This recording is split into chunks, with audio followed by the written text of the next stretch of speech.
when my wife got pregnant at the time, um, we figured out really quick that, you know, that house wasn't going to hold 3 people in it comfortably. So we started looking around. We found this place, and this is the last remaining 15 acres of what once was a 400-acre farm.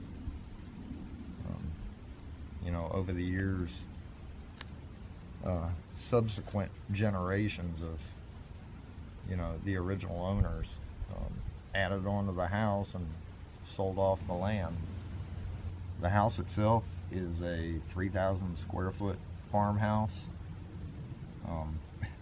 When we moved in, you couldn't even keep a candle lit in the living room from the drafts coming through the walls.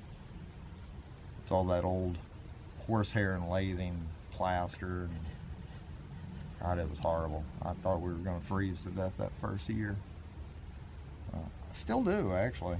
You know, the house itself sits on a just a bunch of rocks, basically. There's no basement, no crawl space, nothing underneath. So all the cold drafts coming up from the ground come right up through the floor. So apparently previous owners have put down padding and carpeting to help ward off the cold, but honestly, I hate to cover up those hardwood floors. You know, those things are 100 years old. So just crank the heat up a little bit more.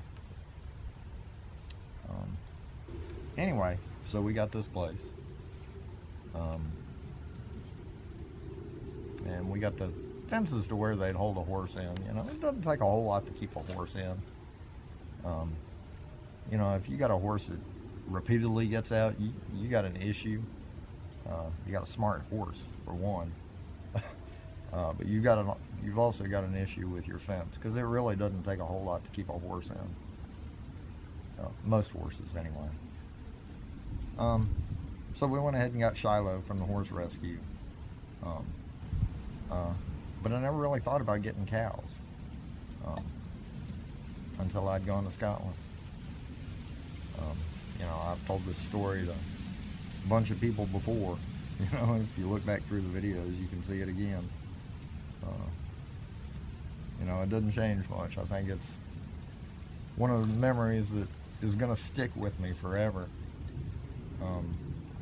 You know, me and my sister had gone to Scotland about 16 years ago, and we're out riding around in this tour group in this little microbus, and the bus driver pulls over.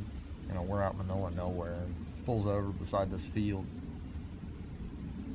And I was reading a brochure or something, and I look up, see why we had stopped, and I saw this cow out in the field, and she had her head buried in this big old round bale of hay.